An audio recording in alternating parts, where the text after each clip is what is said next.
추수할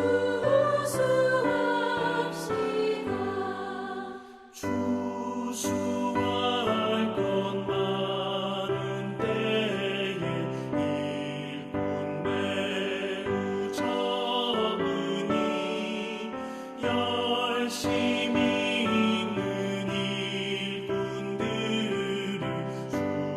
주여 보내주소서.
오늘은 맥주 감사절입니다. 오늘 본문 말씀을 통해 맥주절의 의미를 되새기고 우리의 신앙의 삶을 다시 한번 생각하는 그런 귀한 시간이 되었으면 좋겠습니다. 이스라엘 백성들은 하나님의 명령에 따라 지켜야 하는 3대 절기가 있었습니다. 그 첫 번째가 유월절, 두 번째가 오늘 본문에 나와 있는 맥주절, 그리고 세 번째가 수장절입니다. 이 유월절이라는 것은 이스라엘 백성들이 430년 동안 애굽, 그러니까 지금의 이집트의 압제로부터 고통을 받았고, 그로 인해 하나님께서 10가지 재앙으로 이스라엘 백성들을 구원하신, 그리고 그 마지막인 특히 장자 재앙을 통해서 이스라엘 백성을 바로에게서 구원해내신 것을 기억하는 날, 그 날이 바로 유월절입니다. 그리고 이 수장절, 오늘 본문에 같이 나와 있는 이 수장절이라는 것은 이 곡식을 거두고 난 이후에 곡식을 저장할 때 그것을 감사하며 기념하는 날이 수장절입니다. 또한 하나님께서 이 곡식을 거두게 하신 것과 그리고 그들이 광야에서 삶, 그것을 기억하며 초막에서 살았고 40년 동안 하나님의 은혜 가운데 살았던 것을 기억하며 그때를 지키던 것이 수장절 또는 초막절 혹은 장막절이라고 합니다. 그리고 이 유월절과 이 수장절 사이에 지켜야 하는 절기가 오늘 본문에 나와 있는 맥추절이라고 할 수 있습니다. 이 맥추절이라는 것은 유월절이 지난 후 7일 동안 7주라는 기간이 흘렀다 하여 77절이라고도 하며, 또한 이제 신약에서는 유월절에서부터 7일 동안 7주가 흘렀기 때문에 50일째 되는 날, 그날을 기념한다 하여 오순절이라고도 합니다. 그래서 오늘 말씀의 이 맥추절이라는 것은 곡식을 잘 가꾸어서 이루게 하시고 그것의 첫 열매를 하나님께 드리는 날이 바로 이 맥추절이라는 것입니다. 그래서 이 맥추절을 지키라 하나님께서는 이스라엘 백성들에게 명령하셨고, 모든 이스라엘 백성들은 이 맥추절을 지켜야 하는 것입니다. 오늘 본문에 나와 있는 이 맥추절을 지키라라고 할 때 이 상황을 보면, 당시 이스라엘 백성들은 추수하고 농사를 지을 수 있는 상황은 아니었습니다. 하나님께서 이 맥추절을 지키라 말씀하셨던 이 출애굽기 23장의 이 상황은 모세가 하나님께 십계명을 받고 돌아와서 십계명을 백성들에게 이야기하며 하나님께서 모세를 통해 각종 규례, 율법, 그들의 삶의 규율과 규칙을 이야기하는 때였습니다. 그러니까 광야에서 아직도 머물고 있던 이 광야의 삶이었던 것입니다. 이 광야 생활 가운데 하나님께서는 그들에게 맥추절을 지키라라고 이야기하고 계십니다. 농사를 짓지 않았고 그들이 아직까지 광야의 삶 가운데 있는데 이 맥추절을 지키라는 것, 이것의 의미는 무엇이었을까요? 그리고 또 오늘날 우리에게 이 맥추절이라는 것이 어떻게 다가오는지 두 가지로 같이 생각해 보았으면 합니다. 이 첫 번째로, 이 맥추절을 지키라는 의미는 하나님의 은혜를 기억하고 감사해야 된다는 것입니다. 이스라엘 백성들이 애굽에서 430년이라는 시간 동안 노예로서, 종으로서 삶을 살아갔습니다. 그리고 그들이 하나님께 그들을 이집트로부터, 애굽으로부터 구원해 달라고 끊임없이 이야기하였고, 그 기도와 그들의 이야기에 하나님께서는 응답하셔서 그들을 구원하셨습니다. 그리고 그들을 이끌어내신 것이 바로 오늘 본문의 상황인 것입니다. 그런 상황 가운데에서 그들의 구원을, 그리고 그들을 이끌어내신 하나님께 감사해야 된다는 것입니다. 이스라엘 백성들이 그들이 힘이 뛰어나서, 그들의 능력이 있어서, 그들이 탁월해서 애굽으로부터 벗어난 것이 아니라는 것입니다. 그들은 온전히 하나님의 은혜 가운데 하나님의 구원하심으로 애굽으로부터 탈출할 수 있었고, 그들이 원하는, 그들이 하나님께 부르짖었던 그 삶에 응답을 받았다는 것입니다. 그래서 그 삶, 하나님께서 구원하셨고 이끌어내신 그 삶을 기억하라는 것입니다. 물론 애굽에 있을 때 하나님께서 그들을 내버려 두시고 그들을 방관하신 것은 아닙니다. 그들 가운데 하나님께서는 계속 그 삶 가운데에서도 은혜를 베푸셨지만, 그러나 그들이 정말 간절히 원했던 그 구원을 이끌어내신 것은 온전히 하나님의 뜻과 계획과 인도하심 아래 있었고 하나님의 은혜였다는 것입니다. 그리고 그들이 광야 생활을 할 때 불구름과 구름 기둥으로 그들의 앞길을 지키시고 만나와 메추라기로 그들을 먹이셨고 그들을 인도하신 그 하나님의 은혜를 기억하라는 것입니다. 그것이 바로 이 맥추절을 지켜야 할 하나님께서 그들에게 맥추절을 지키라고 한 가장 큰 첫 번째 이유일 것입니다. 그렇다면 이것이 오늘날 우리에게는 어떻게 적용이 될까요? 여러분도 여러분들의 삶을 되돌아보면 하나님의 많은 은혜가 있었을 것입니다. 특히나 여러분들이 기억하지 못하지만 여러분들의 어린 시절은 여러분들의 힘과 능력으로 스스로 성장했던 시기가 아닙니다. 저에게는 7개월이 된 둘째가 있습니다. 이 아이는 태어나서 혼자서 엄마의 젖을 먹고 혼자서 스스로 기저귀를 갈거나 하지 못했습니다.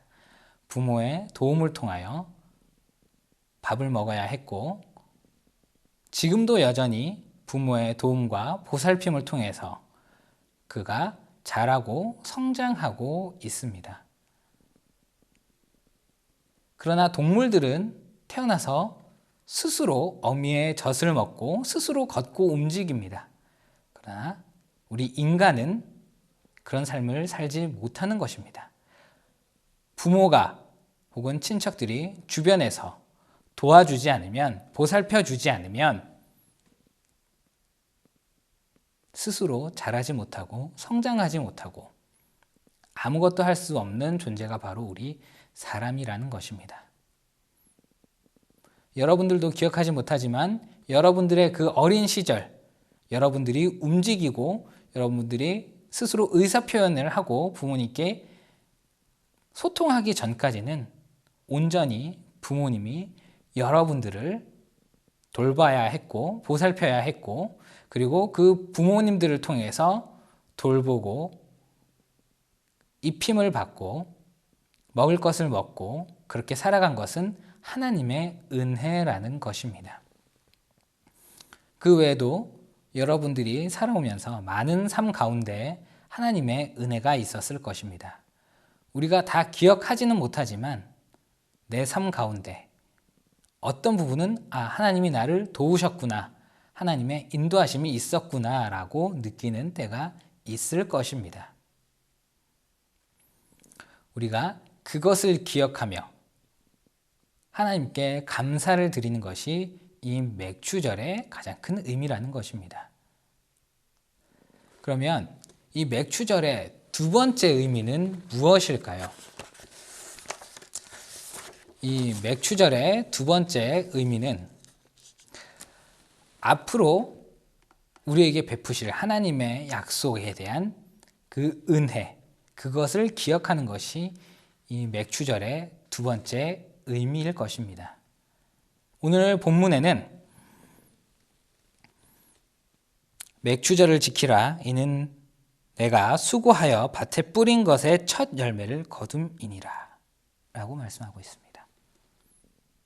내가 수고하여 거둔 첫 열매. 앞에서 말씀을 드렸지만 이스라엘 백성들의 있는 그 상황은 농사를 짓고 여유 있게 농경을 하던 그런 시기가 아니었습니다. 척박하고 힘든 광야, 떠돌이 이방인의 삶을 살아갈 때입니다. 그런데 하나님께서는 그들에게 맥추절을 지키라 라고 이야기하면서 너희가 고생하고 수고한 것에 대한 첫 열매를 너희가 얻을 것이고 그것을 하나님께 드리라, 나에게 달라라고 이야기하십니다. 그들은 지금 정착한 삶이 아닙니다. 어렵고 힘든 삶 가운데 있는데 하나님께서 그들에게 말씀하시길 첫 열매를 나에게 바치라 라고 얘기를 합니다. 어떻게 보면 당황스러울 수 있는 말씀일 것 같습니다. 그러나 우리가 곰곰이 잘 생각을 해보면 하나님께서는 나에게 미리 은혜 주실 것을 약속하였구나라고 깨달을 수 있게 될 것입니다. 우리가 아직 이스라엘 백성들이 아직 농경사회에 접어들지 않았지만 농경사회에 접어들 것을 약속하시고 그것의 첫 열매를 바치라라고 하신 것은 곧 그 은혜를 베푸실 것이고 그 은혜를 약속하셨다라는 것을 알 수 있습니다. 그리고 그 은혜 가운데 살아가게 될 것임을 이야기하고 있는 것입니다. 우리도 마찬가지입니다. 우리에게 아직까지 큰 은혜가 없는 것 같아 보일 때도 있습니다. 그러나 이 맥추절이라는 것을 통해 하나님께서는 우리에게 은혜 베푸실 것을 약속하셨고 우리를 인도하신다는 것을 이야기하고 있는 것입니다. 그러나 분명한 것은 하나님께서 이미 저와 여러분에게 가장 큰 은혜를 베푸셨습니다. 그 가장 큰 은혜는 무엇입니까? 우리에게 구원을 주셨고 죄에서 자유하게 하셨고 그리고 우리가 천국에 갈 수 있다는 그 믿음과 소망을 우리에게 주셨다는 것입니다. 우리에게 그런 가장 큰 은혜를 주셨지만 그 외에도 하나님께서는 우리 삶 가운데 일상 가운데 은혜 주실 것이라는 것을 약속하고 있다는 것입니다. 그리고 그것에 대해 감사하는 것이 바로 오늘 맥추절의 의미인 것입니다. 우리가 한번 생각해 보아야 할 것은 이스라엘 백성들이 이 광야 생활을 시작할 때입니다. 이들이 애굽에서 바로 막 탈출하여 광야로 접어들 때까지 그들은 어떤 삶이었습니까? 바로 뒤에는 애굽의 군대가 바로의 군대가 이스라엘 백성들을 쫓고 있는 상황이었습니다. 그리고 그들 앞에 펼쳐진 상황은 홍해가 있는 상황이었습니다. 어떻게 보면 답답할 것 같습니다. 제가 만약 그 상황이었다면 뒤에서는 나를 죽이기 위해 군대들이 쫓아오고 있고 앞에는 건널 수 없는 큰 강이 가로막고 있다라고 하면 절망적이고 굉장히 낙심하고 두려웠을 것 같습니다. 아무런 답이 보이지 않고 그저 막막하고 삶이 어둡고 우울할 것 같습니다. 그런 상황 가운데 하나님은 그들을 어떻게 구원하셨습니까? 홍해를 가르고 그들을 건너게 하시고 그리고 애굽의 군대가 더 이상 이스라엘 백성을 쫓아오지 못하도록 인도하셨습니다. 그들에게 있어 답답한 상황, 하나님께서 구원하시고 애굽으로부터 구원하시고 약속하셨지만 그 답답한 상황 가운데 하나님은 어떤 은혜를 보여주셨습니까? 하나님의 방식으로 하나님의 구원, 길을 인도하셨습니다. 우리 삶 가운데서도 마찬가지일 것입니다. 여러분들의 삶이 답답하고 힘들고 어렵고 고난 가운데 있다라고 생각이 될 때가 있을 것입니다. 그러나 분명한 것은 오늘 맥추절을 통해 하나님께서는 우리에게 은혜를 부어주실 것을 약속하고 있다는 것입니다. 그리고 그 은혜를 붙잡아야 한다는 것입니다. 순종해야 한다는 것입니다. 이스라엘 백성들이 홍해 앞에 두고 있을 상황이 마찬가지였을 것입니다. 그처럼 여러분들 삶 가운데서도 답답하고 어려운 삶이 있을 것입니다. 그리고 그 문제가 때론 해결되지 않는 것처럼 보이고 그 문제로 인해 고민 속에 있을 수도 있을 것입니다. 그러나 시간이 지나고 보면 어느새 그 문제가 잘 해결되어 있을 것이고 하나님 은혜 가운데 모든 문제가 해결되어 있는 것을 깨닫게 될 것입니다. 때론 우리가 하나님의 은혜를 기대하며 그것을 믿고 나아갈 때 하나님께서는 바로 은혜를 직접적으로 깨닫게 하시고 눈에 보여주실 때도 있을 것입니다. 그러나 때로는 그 은혜를 우리가 모른 채, 깨닫지 못한 채 지나갈 때도 있을 것입니다. 아니, 오히려 하나님께 은혜를 도대체 언제 주시는 겁니까? 라며 묻고 하소연할 때가 있을 것입니다. 그러나 시간이 지난 뒤 우리의 삶을, 여러분들의 삶을 천천히 되돌아보면 그 순간, 그 어렵고 힘든 그 순간이 하나님 은혜 가운데 지나갔고 하나님께서 문제를 해결하셨구나라고 깨달을 때가 올 것입니다. 사랑하는 우리 개봉교회 고등부 여러분, 이 맥주절을 통해서, 이 맥주 감사절을 통해서 우리가 하나님의 은혜를 기억하고 그 은혜를 감사하며 그리고 앞으로 부어주실 하나님의 은혜를 붙잡고 그 은혜의 약속을 믿으며 살아가는 우리 고등부 다 되시기를 주님의 이름으로 축복합니다. 기도하겠습니다. 사랑의 하나님, 감사합니다. 이 맥주 감사절을 통하여 우리가 우리의 삶을 다시 한번 되돌아보게 됩니다. 우리가 여태껏 살아온 것이 하나님의 은혜였고 하나님의 인도하심과 하나님의 긍휼하심과 은혜 베푸심을 통해 우리가 살아오게 됐다는 것을 다시 한번 우리 삶을 통해 되돌아보게 됩니다. 또한 우리가 하나님의 베푸실 은혜를 믿고 나아감으로 하나님의 은혜를 구하며 하나님께 나아갑니다. 우리가 이 맥주 감사절을 통해 하나님이 부어주신 은혜를 항상 기억하고 감사하며 살아가는 우리 고등부가 다 될 수 있도록 인도하여 주시옵소서. 함께하여 주심을 믿고 감사드리며 살아계신 예수 그리스도 이름으로 기도드립니다. 아멘.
다시 한번 고백하겠습니다. 나는